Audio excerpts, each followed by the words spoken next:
Hi friends, today I wanted to share a little bit about my journaling, specifically how my journaling has changed.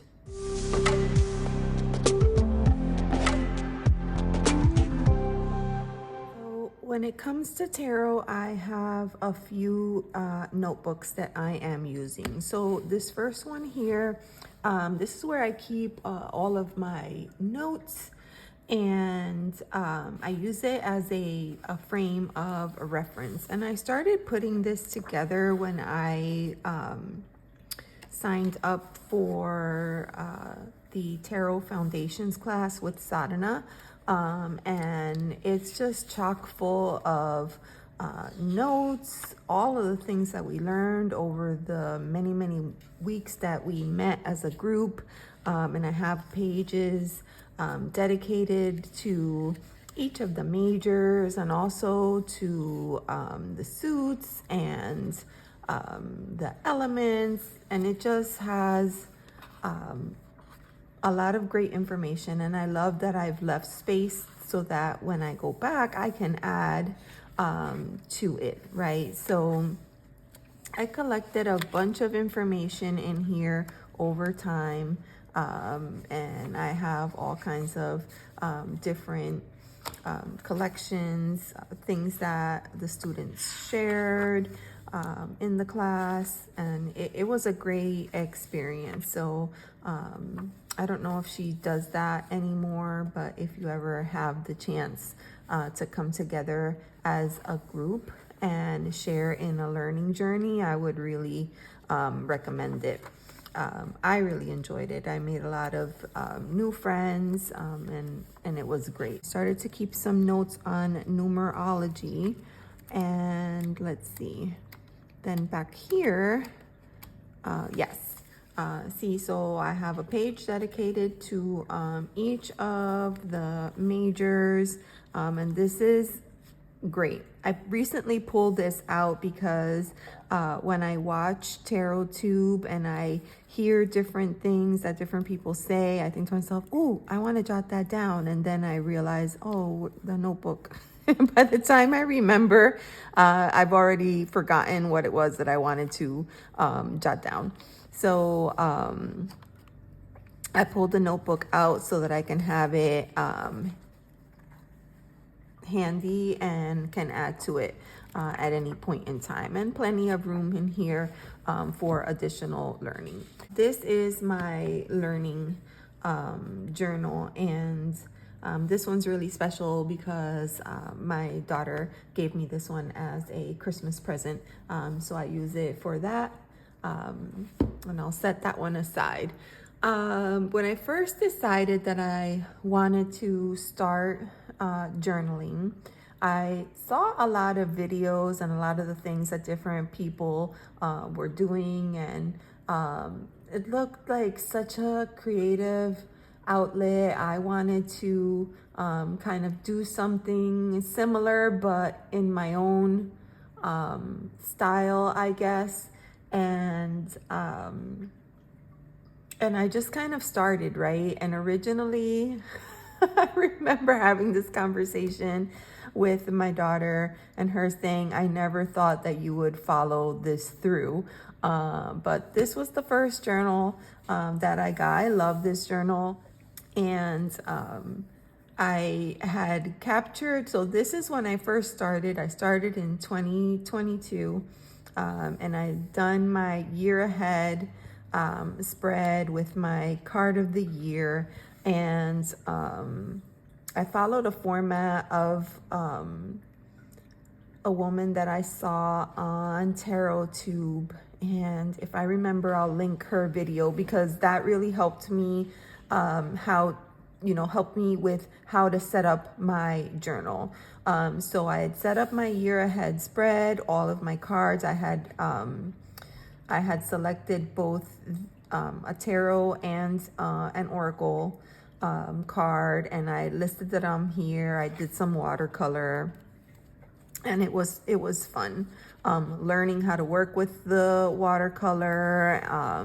Sometimes Even though the journal said, oh, it won't bleed, sometimes it would bleed. So just like learning to work with that. And I had my calendar here, and I wanted to be really good about tracking the new moon and the full moon, so I can do, you know, all of the things. And looking back, I still like love these pages in here. They're really, really beautiful to me. I'll say that. And then I had like all my astrology set up here, so that I can refer back to when I had any questions. And this is where I captured my recap from the previous year. And I was doing this on New Year's Day. I would pull out all of my other journals, my electronic journals, notebooks, and my calendar, and I would kind of go through and see what did I work on, what did I accomplish throughout the year. And so I captured, and it's really nice to see it in this format because you do more than what you think you do, but you don't realize it until you capture it. So I liked doing this. I tried my hand at, I don't even remember what this style of art is called, but I tried.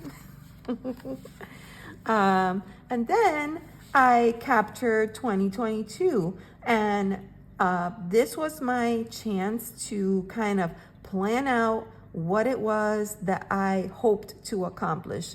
And I didn't want to look at this as like, oh, goals that I have to check off at the end of the year. No, it was more like, okay, if I could, this is what I would love to do.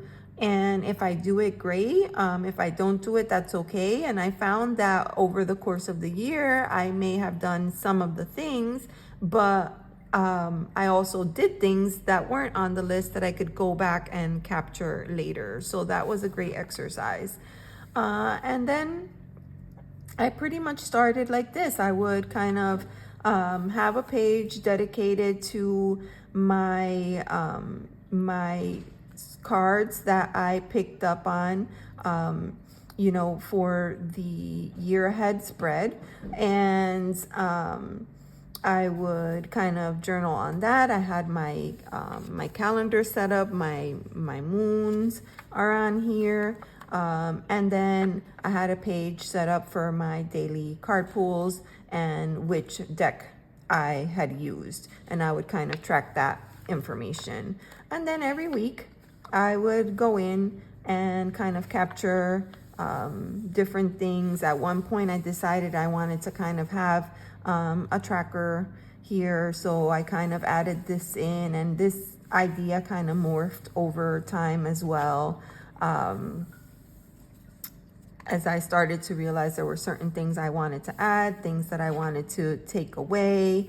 Here I had my full moon reading, and then I moved on. So you can see that I followed this process throughout. I would say like most of the year, and I really liked having, I really liked looking at the colors. I liked the art. You know, I had a full collection of like, you know, pens and color pencils and watercolor crayons. And then my favorite thing, of course, was, you know, printing everything on sticker paper and sticking it into my book. And that's kind of how I started this year. And I want to say that I finished the year that way. I finished out strong. And this is what my practice looked like at the end of the year. I was really happy with it. You can see some of my formatting change, right? Like I went away from having, let's see. In the beginning, when I first started, I started out with these little boxes, which was cool, but it was a lot of work, right? So then I kind of went this route and I started making my tracker electronically. So I would print it out and stick it in there. But outside of that, I pretty much stuck with whatever I had planned from the beginning. And at the end of the year, this was something that I just thought was really special and I treasure to this day. So that was 2022. And then in 2023, that's when things really started to change for me, and you're gonna see right away. So I went with the printed calendar and the printed moon phases to save some time. And I still did a year ahead spread. So I have that here. I have, similar to what I had done in 2022, I have all of the cards and the keywords that I wanted to kind of pull out as focus points. I kept the astrology calendar because I thought that that was really helpful. At the time I was learning, trying to learn astrology too. So that was really helpful. I did my, recap for end of year. So if you remember, over here, I had planned out what I wanted to do for 2022. So this was kind of pre-planning, right? Like this is what I hope to accomplish. And then over here, I captured what I had actually done. So this is that I highly recommend anytime you can do that because it's just such a great way to kind of highlight and see where you are, what you've done, and where you're headed. And so I kind of planned my 2023, and the year started very similar to how my year had gone the previous year. But you can actually see when you go through the journal that it starts to shift here, July. You can see that I had very, very few card pulls this month. Very few card pulls, and I didn't look at this and form any judgments or opinions, but it was an awareness, right? So I had these card pulls. I was noticing that I wasn't spending as much time with the deck. I was working with the Sufi Tarot, but I hardly pulled any cards from the deck. And my weekly deck was the Word of Sarah Howard, and that was going okay. I was still doing my tracker. And let's see here. Then we get to August, and I have even less. August, I worked with Tarot of the Moon Garden, and I had even less here. And then you can see I completely ditched the format, and I just started free flow writing. I did include the tracker at this point, but I just wasn't keeping up. I wasn't keeping up with the, with my page setups the way that I had been back here, right? So we move on. I did that for most of August. I did incorporate a little bit of watercolor, and then we got to September, and you can see I didn't even do an introduction to September. I just kept going. This was working for me, and I was just like, okay, I'm gonna do it. And there's my 2 cards, and then we get here, and you can see I started good intention. I pulled a few cards. The 12th was the last time, and then the end, right? I didn't even finish this out. I have no idea what deck I was working with at this point. And here it goes. I just randomly start writing notes in my journal. Just random random things, whatever, you know, whenever I had time. And literally, this was it. 10/29, that was it. I did not pick up this journal again until August 10th, 2025. And I still had a good chunk of journal left. So I decided that I would just kind of pick it up from here. And let's see. So I did an intro page. And this is very, very simple, but it felt really good at this point. Like, it felt really good to pick up the journal and actually start doing something again.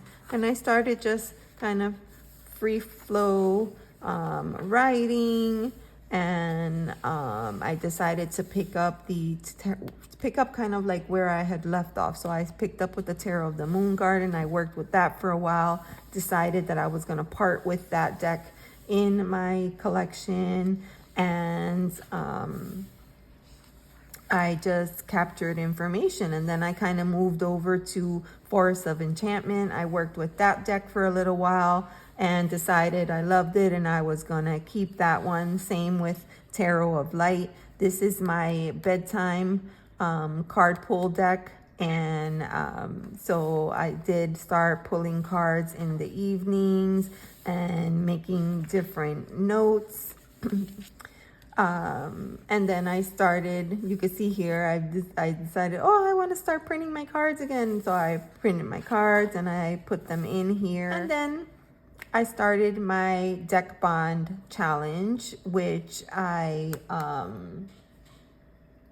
was using this deck right here, the Tarot of the Strange Branches, which is it's a French deck. So that's the actual title there. But this deck has been super interesting, and I just couldn't have chosen a better deck to get started with. I mean, the colors in here are very muted, but perfect, right? They're colored. The images, I don't know, I feel like, and this is what I'm starting to pick up on, that I feel like this deck allows for a lot of intuitive messages to come through for me. Whereas with some decks, when I work with them, I kind of feel like I'm not really sure what I'm doing or what, you know, what I'm supposed to pick up on, or I don't connect to the art. But with this deck, I feel like I know immediately what it wants to say, and I have loved working with this deck. And even though the month is not yet fully closed, I know that I am going to keep this in my collection because it's been a very, very nice getting to know you experience with this deck. So I'll set her aside, and you can see I put the challenge in here, and every day I would just, you know, pull, you know, do the first one, pull out the card. I had filmed a little bit about this. I started incorporating the cards that resonated with. Here's a comment a viewer left on one of my videos: if in doubt, do without. I thought that was so great. I put it right into my journal, and yeah, this is where we are. I wanted to do something a little different here, and I was like, oh yeah, my washi tape, where's that at? And I had packed it up to donate. I went running to the box to grab all my washi tape again, and I used it in here.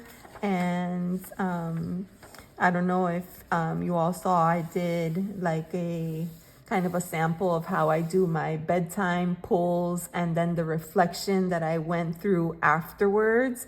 And after that video, I thought to myself, like, I left this as a journaling prompt on the video, but I said, what are my 7 hearts? What are all those things that I'm trying to do where I feel like I'm spreading myself too thin and maybe not putting all of my efforts where I need to? So I kind of, centered around my primary goal, which would be here, early retirement. And then I listed all my hearts, and there were a lot of hearts on here. So that was such a great pull that day. And such great insight. So yeah, this is what I've been doing. Just kind of collecting.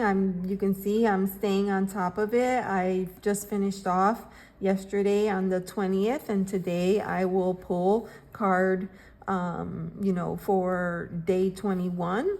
And now I only have a few pages left. So now I'm kind of thinking about what am I gonna do, because it's obviously not enough to finish out the year. And I didn't want to, I really like the idea, like on this one, where it's one book for the entire year. I don't like the idea of going into multiple years in one book or having them cross over from one to the other, but I might have to do that here to kind of wrap up 2024 and then kick off 2025. So we'll see. There's decisions that still need to be made, but there we are. And I think, like, what's the point of this video? Well, I'll say that we all go through changes, evolutions, situations in life where maybe we don't have the time that we used to have before, or even just the spark, the creative juices aren't flowing, or even motivation. Like, it could just be this, I just don't feel like it. I just don't feel like it. So all of that is okay. It's okay for what we do to change over time. It's okay to do things a little bit different. It's okay to take breaks. It's okay to ease back in when you're ready. I guess what I really wanted was just kind of to look at this from a place of love and hold space, because a lot of times we tend to judge ourselves quite harshly when we're not doing the things that we had planned. Oh, I didn't do this and I wanted to do that. Now look, and this is ruined. And no, I didn't want that. So I am kind of showing how it happens for me. I'm sure that I'm not the only person. I'm sure this has happened for others as well. And I just wanted to share a little bit about that, and to ask you all to, hold space for yourself. It's not always easy. It's not always easy. So I know this video isn't for everyone. Not everyone tarot journals, but I did want to share that message with you all today. And thank you so much for watching.